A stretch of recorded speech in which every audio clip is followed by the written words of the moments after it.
예전에 어느 가수가 가시나무새라는 제목의 노래를 불렀는데 그 노래는 이렇게 시작합니다. 내 속에 내가 너무나 많아 당신의 쉴 곳 없네. 이 노래 가사처럼 내 속엔 내가 너무나 많습니다. 내가 원하는 나도 있지만 내가 원치 않는 나도 있습니다. 내가 좋아하는 나도 있는데 내가 정말 싫어하는 나도 있습니다. 선한 마음을 지니고 순종하는 나도 있지만 불순종하려는 죄악된 나도 내 속에 무섭게 자리 잡고 있습니다. 예, 맞습니다. 사람은 누구건 천사나 악마 어느 한쪽이 아니라 천사이면서 동시에 악마일 수 있는 존재입니다. 예수님의 제자였던 사람과 예수님을 팔아먹은 사람은 서로 다른 사람이 아니었어요. 1000번제를 드려서 하나님을 기쁘게 한 사람과 우상을 숭배해서 나라를 두 쪽 낸 사람은 서로 다른 사람이 아니었습니다. 같은 사람이었습니다. 오늘 본문으로 사무엘상 26장 마지막 부분부터 27장 첫 부분을 읽었는데 26장의 본문은 다윗이 자기를 죽이려고 추격하는 사울을 죽이지 아니하고 용서하고 살려주는 장면입니다. 21절의 내용처럼 다윗의 이러한 용서와 사랑은 사울을 감동하게 만들었고 그로 하여금 다윗아 내가 잘못하였도다, 내가 범죄하였도다, 내가 어리석은 행동을 하였다 뉘우치고 회개하게 만들었습니다. 악을 악으로 갚지 아니하고 도리어 악을 선으로 갚고 원수도 사랑으로 녹이는 그런 위대한 다윗의 모습이죠. 그런데 이 사건 바로 앞에 25장을 보면 다윗의 모습이 이와는 달라도 너무나 다릅니다. 25장에서 다윗은 나발이라는 아주 부유한 사람에게 음식을 좀 제공해 달라고 요청을 했다가 거절을 당하고 또 아주 모욕적인 말까지 듣게 되자 흥분한 나머지 그 집의 사람들을 다 죽여버리겠다고 부하를 무장시켜서 출동합니다.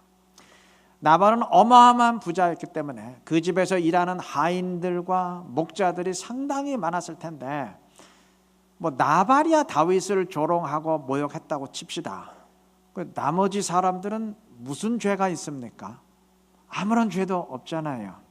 그런데도 다윗은 아무 죄 없는 사람들을 집단적으로 학살하기 위해서 출동합니다. 다행히 그 가는 도중에 나발의 아내 아비가일이 다윗을 막고 지혜롭게 설득을 했기에 망정이지 만약 그러지 않았더라면 그날 다윗은 끔찍한 학살을 자행했을 겁니다. 그러니까 사실 죽인 거나 마찬가지죠. 성경은 이 두 사건을 연달아 기록했습니다. 자기를 죽이려는 원수도 사랑하는 예수님 같은 사람과 아무 죄 없는 사람들을 집단적으로 학살하려는 악마 같은 사람, 이 두 사람이 서로 다른 사람이 아니라는 얘기입니다. 똑같은 사람인데 이럴 수도 있고 저럴 수도 있다는 의미입니다. 본문 27장의 내용 역시 마찬가지입니다. 다윗은 사울을 살려준 뒤에 블레셋으로 망명을 떠나는데 성경학자들은 이구동성으로 다윗의 이러한 망명이 영적으로 굉장히 잘못된 일이었음을 지적합니다. 물론 다윗의 입장에서는 계속되는 도피 생활이 너무 지긋지긋했기에 사울이 더 이상 따라올 수 없는 이방 땅으로 떠나고 싶었겠지만 이것은 하나님이 명백히 반대하는 일이었어요. 22장 5절에 의하면 다윗이 이전에 이방 땅으로 도피했을 때 하나님은 갓 선지자를 통해서 명령하셨습니다. 이방 땅에 거하지 말고 유대 땅에서 거하라. 이유는 우리가 짐작할 수 있죠. 이스라엘의 왕으로 기름 부음을 받았는데 살아도 이스라엘에서 살고 죽어도 이스라엘에서 죽어야지 이방으로 망명하면 그거 되겠습니까? 그러니까 하나님은 유대 땅에 거하라 분명히 명령을 하셨습니다. 그리고 이후 다윗이 유대 땅에서 정말 갖은 위기를 당할 때마다 하나님이 주권적으로 그를 보호하시고 인도하셨습니다. 심지어 원수 사울의 입을 통해서도 다윗을 향해서 그 누구도 너를 해할 수 없다 고백하게 만들었어요. 이러한 여호와의 은혜와 뜻을 지금까지 체험해 왔으면서도 다윗은 순간적인 두려움 때문에 그만 이방 땅으로 건너가고 말았습니다. 다윗의 나약한 모습이죠. 자, 그러니까 25장부터 27장까지 읽으면 원수도 용서하고 사랑하는 26장의 다윗의 모습이 끔찍한 학살을 벌이려는 25장의 모습과 영적으로 나약한 27장의 모습에 샌드위치처럼 쌓여 있어요. 뿐만 아닙니다.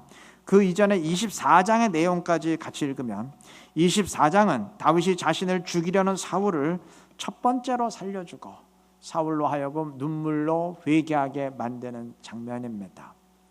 자, 그러니까 24장부터 읽으면 다윗의 위대한 사랑의 모습과 끔찍한 학살자의 모습, 그리고 다시 사울에게 사랑을 베푸는 영적으로 훌륭한 모습과 갑자기 영적으로 나약해지는 다윗의 모습이 서로 앞뒤로 뒤엉켜 있습니다. 이게 다윗 한 사람의 이야기입니다. 서두에 언급한 것이 맞아요. 다윗 속에도 너무 많은 다윗이 숨겨져 있습니다. 원수도 사랑하는 다윗 속에 죄 없는 사람들도 집단적으로 살해하려는 추악한 다윗이 숨겨 있고, 철저히 하나님을 의지하는 담대한 다윗 속엔 영적으로 나약한 다윗이 숨어 있습니다. 그의 뒤를 이어 왕 위에 오른 솔로몬도 마찬가지입니다. 솔로몬이 물론 말년에는 타락해서 우상 숭배자가 되었다지만 통치 초기에 그가 얼마나 신실했습니까? 그런데 그러한 신실한 시기의 솔로몬 속에도 애굽의 공주를 아내로 맞아들이고 어마어마한 마병 부대와 기병 부대를 만들어서 이스라엘의 왕된 자들은 절대 말을 많이 두지 말라는 하나님의 말씀을 명백히 어기는, 노골적으로 무시하는 불순종의 솔로몬이 숨어 있었습니다. 사람 다 마찬가지예요. 우리라고 다르겠습니까? 이러한 기록을 통해서 성경은 우리에게 분명히 경고합니다. 지금 이 자리에 앉아서 경건한 모습으로 예배하는 거룩한 너의 모습 속에 또 다른 추악한 내가 숨어 있음을 명심해라. 순종하려는 너의 모습 속엔 언제건 불순종할 수 있는 또 다른 내가 숨어 있음을 명심하라. 우리에게 경고합니다. 이러한 경고를 명심하시기를 바랍니다. 그래서 언제나 영적으로 깨어 있으면서 자신을 살피고 자신을 지킬 수 있는 신실한 우리 모두가 되시기를 바랍니다. 신실한 사람 속에 신실하지 못한 사람이 숨어 있다고 말씀드렸는데, 이 사실은 우리로 하여금 반드시 한 가지를 주의하게 만듭니다. 그것은 누구나 존경할 만한 영적 위인이 있다 할지라도 경우에 따라 그 사람에게서도 신실하지 못한 판단과 결정, 행동이 나올 수 있음을 명심해야 됩니다. 이 이야기는 지금 신실한 사람도 나중에 얼마든지 타락할 수 있다, 그 얘기가 아니에요. 더할 수 없이 신실한 바로 그 순간에 추악한 모습이 나올 수 있다는 말입니다. 다윗이 그러했고 솔로몬이 그러하지 않았습니까? 자, 그러면 우리가 이 사실을 인식할 때 정말 명심해야 될 사실이 있어요. 여러분, 어떤 사람의 판단과 행동을 평가할 때 그 사람이 누구냐, 그걸 따져서는 안 됩니다.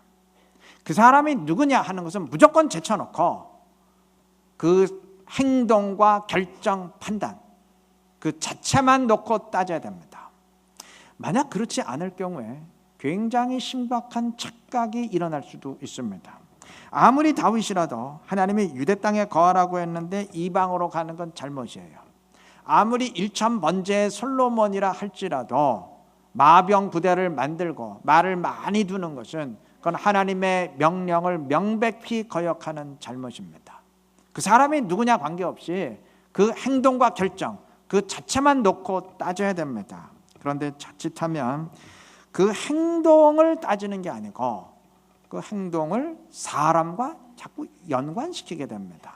그래서 워낙 신실한 다윗의 행동이다 보니까 그의 잘못을 느끼지 못할 수 있습니다. 그토록 신실한 사람의 결정이고 그토록 내가 존경하는 사람의 행동인데 그게 설마 틀리겠어?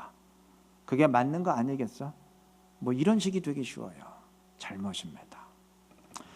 여러분, 근간에 이름 석자만 되면 누구나 알만한 유명한 목회자와 교회들이 사회에까지 알려지는 무리를 빚는 경우가 왕왕 있었는데 대부분의 경우 바로 이 원리를 망각했기 때문입니다. 그분의 결정과 행동 자체만 놓고 보면 이건 누가 봐도 틀린 일이에요. 누가 봐도 온당치 않은 일입니다. 그런데도 버젓이 교인들의 동의하에 일이 진행되는 경우가 많았어요. 왜 그럴까요? 워낙 존경할 만한 분이다 보니까, 워낙 신실했던 사람이다 보니까 잘못을 잘못으로 깨닫지 못하고 동의하게 된 겁니다. 그 행동 자체만 놓고 따졌어야 되는데 사람에 의해서 행동이 가려버린 경우입니다. 저분이 워낙 신실한 분이니 설마 그 행동이 틀리겠어? 그 결정이 맞지 않겠어? 이런 식이 되어버린 겁니다. 여러분, 아무리 신실한 사람에게서도 얼마든지 신실하지 못한, 심지어 추악한 결정과 행동이 나올 수 있음을 염두에 두어야 될 것입니다. 아울러 동일한 이유에서 기도하는 사람의 말과 결정이라고 해서 언제나 옳은 것도 아니라는 사실을 염두에 둬야 됩니다. 이 말이 자칫하면 기도의 소중함을 무시하는 말로 오해될까 봐 굉장히 제가 조심스러운데 의미만 가려서 들으시길 바라요. 오해하지 마시고 새겨서 들으세요. 여러분, 기도하는 분의 말은 아무래도 권위가 있을 수밖에 없어요. 특히 전심으로 기도한 직후의 말과 행동은 더더욱 그렇습니다. 그런데 기도한 직후의 말과 행동도 잘못될 수 있고 신실하지 못할 수 있습니다. 그토록 신실했던 엘리야가 선지자의 사명을 때려치기로 결정해요. 그리고 하나님을 원망합니다. 나를 죽여주세요. 원망합니다. 딱 한 번 하나님을 실망시켰던 장면이에요. 근데 여러분, 엘리야가 그 결정 언제 내린 줄 아세요? 기도한 직후입니다. 그것도 보통 기도가 아니고 역사에 남을 만한 위대한 기도를 드린 직후에 그러한 어리석은 결정을 내렸습니다. 갈멜산에서 제단에 불을 내려달라고 기도하고 그 기도의 응답을 통해서 850명의 바알 선지자들을 이기는 영적 승리 이후입니다. 그리고 바로 여호와께 기도해서 3년 동안 비 한 방울 내리지 않았던 이스라엘에 비가 쏟아지도록 만드는 기도의 응답을 받은 직후입니다. 그러한 역사에 남을 기도의 응답 직후에 그러한 결정을 내렸어요. 여러분, 사단이 언제 예수님 시험했나요? 40일 금식 기도를 끝낸 그 직후입니다. 40일 금식이 쉽습니까? 40일 금식 기도하기 쉬운 일입니까? 영적인 승리죠. 근데 그 직후에 사단이 시험했어요. 40일 금식 기도를 드린 직후의 행동과 판단은 영적으로 가장 신령하고 가장 완벽할 텐데 왜 사탄이 바보같이 그때 시험을 했을까 할 수 있지만 그렇지 않아요. 기도 직후에도 잘못된 판단은 내려질 수 있는 겁니다. 때문에 저 사람이 전심으로 기도했으니까 그의 결정이 무조건 옳을 것이다, 이렇게 생각해서는 안 돼요. 그럴 수도 있지만 그렇지 않을 수도 있습니다. 나 스스로에 대해서도 마찬가지입니다. 내가 이 문제에 대해서 전심으로 기도했으니까 기도한 다음에 내가 내리는 판단과 결정이 이거는 무조건 옳다, 그렇게 생각해서는 안 됩니다. 기도한 다음에 내 마음에 드는 생각, 아하, 이게 하나님의 뜻이다, 무조건 하나님의 뜻이다, 절대 그렇게 생각해서도 안 됩니다.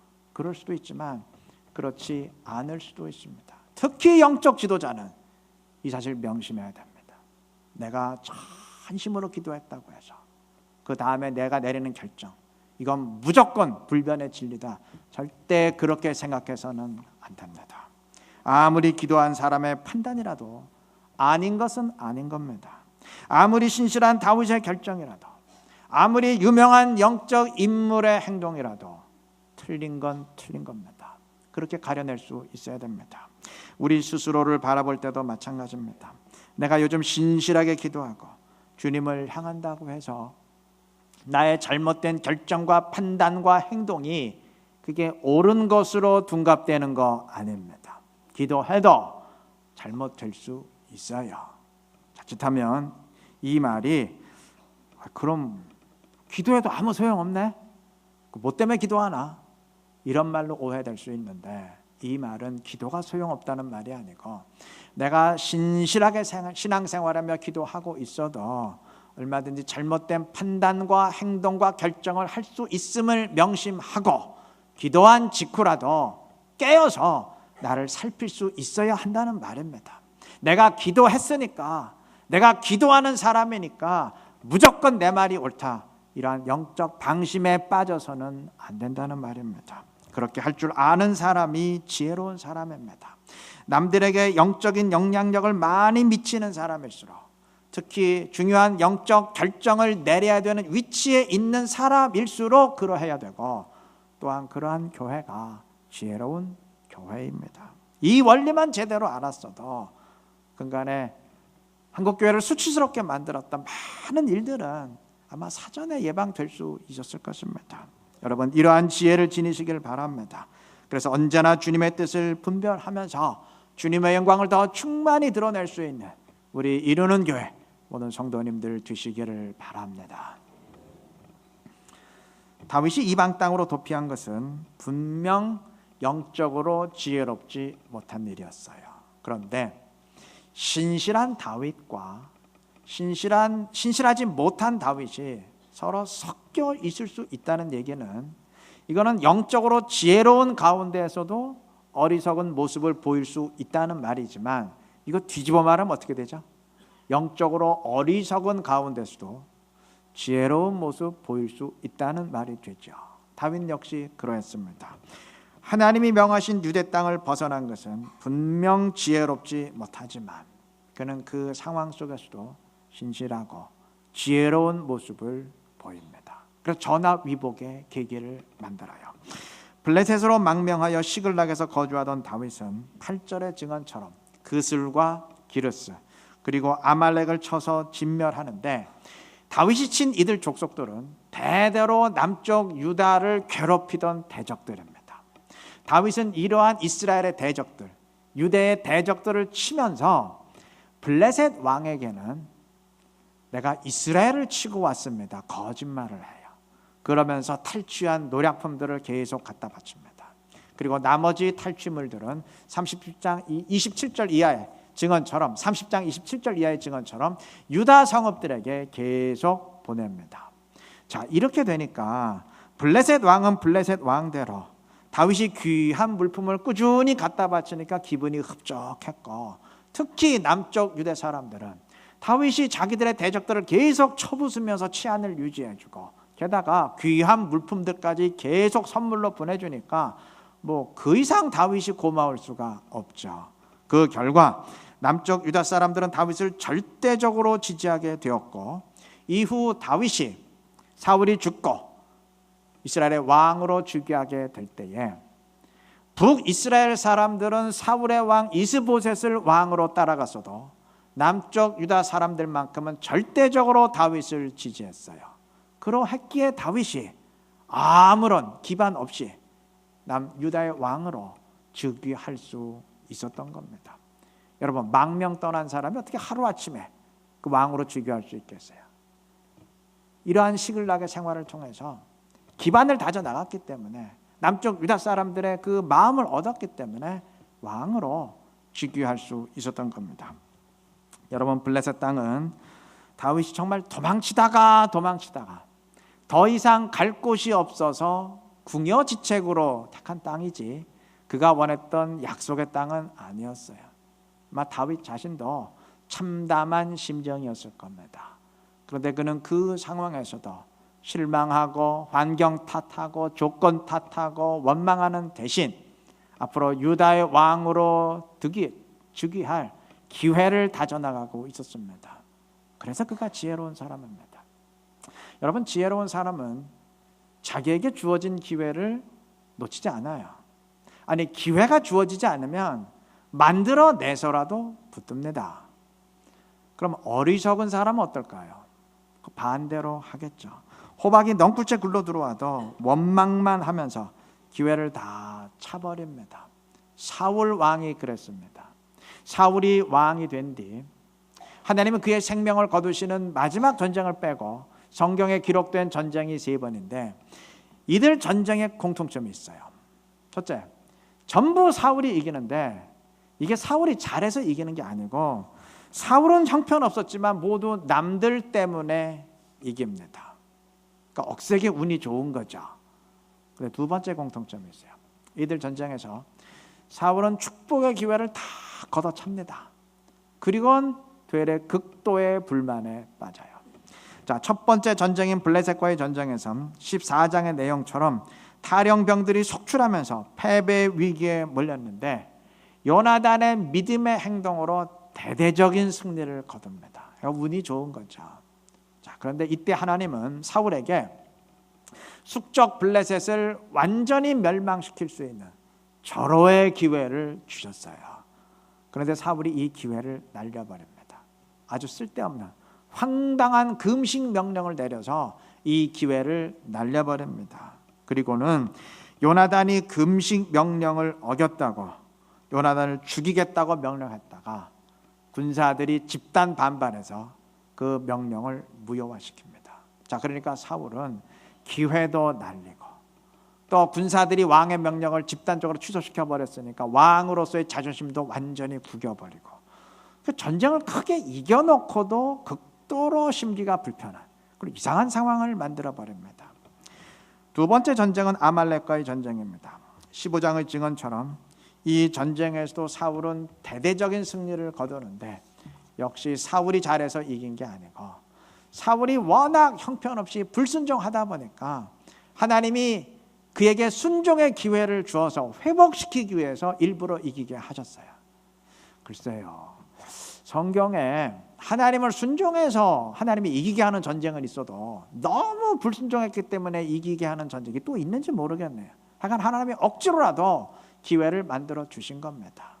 그런데도 사울은 이 기회를 걷어찹니다. 전쟁에서 이긴 뒤 모든 것을 진멸하라는 명령을 어기고 살찐 짐승들을 남기죠. 그래서 하나님의 버림을 받고 또 그것 때문에 심기가 극도로 불편해요. 역시 이겨놓고도 웃지 못하고 불편한 그러한 상황을 만들어 버립니다. 마지막 세 번째 전쟁은 다윗과 골리앗으로 유명한 전쟁입니다. 17, 18장의 증언처럼 이 전쟁에서도 사울은 계속 수세에 몰리다가 혜성처럼 나타난 다윗이 골리앗을 제거하는 바람에 극적인 승리를 거둡니다. 역시 억세게 운이 좋은 거죠. 그리고 무엇보다도 다윗이라는 충성스러우면서도 뛰어난 부하를 얻습니다. 이 다윗을 인정하고 활용했더라면 얼마나 그에게 복이 되었겠습니까? 하나님이 주신 기회예요. 그런데 사울은 이번에도 그 기회를 날려버립니다. 사람들이 다윗에게 칭찬을 보내는 것을 보면서 그는 불만으로 가득해요. 그 전쟁에 이겨놓고도 또 웃지를 못해요. 또 불만이에요. 결국 다윗을 죽이겠다고 쫓아다니다가 스스로 재앙을 만듭니다. 그러니까 죄다 이런 식이에요. 죄다 이런 식. 늘 기회는 찾아왔어요. 축복의 기회가 없으면 하나님이 만들어서 억지로라도 주셨어요. 그런데도 그 기회를 다 차버리고 늘 불만이에요. 늘 불만. 하나님이 늘 어쩌겠습니까? 이러한 사람은 하나님도 어쩔 수가 없어요. 여러분, 이 땅엔 다윗처럼 없는 기회도 만들어내며 찬양하는 사람이 있는가 하면 차고 넘치는 기회도 다 차버리고 늘 불만인 사람이 있어요. 개천에서도 용되는 사람이 있는가 하면 황금 바다에서도 미꾸라지 되는 사람 있다는 얘기입니다. 물론 세상 일의 경우는 최선을 다하는데도 어쩔 수 없는 여건 때문에 실패를 거듭하는 경우가 있습니다. 그러나 영적인 일은, 하나님의 일은 절대 그렇지 않아요. 하나님이 개입하시고 신이 인도하시기 때문입니다. 때문에 내가 영적으로 성장하지 못하고 있다면, 영적으로 실패하고 있다면 그것은 기회의 문제가 아니고 조건의 문제가 아니고 내 믿음의 문제고 태도의 문제입니다. 오늘 다윗의 모습을 모범으로, 그리고 사울의 모습을 반면 교사로 삼으시기를 바랍니다. 그래서 어떤 환경과 처지에 있건 그 상황 속에서 감사하며 주어진 기회를 붙들고 주의 뜻을 순종하며 주님의 영광 더 크게 드러낼 수 있는 우리 이루는 교회 모든 성도님들 되시기를 그리스도의 이름으로 축원합니다.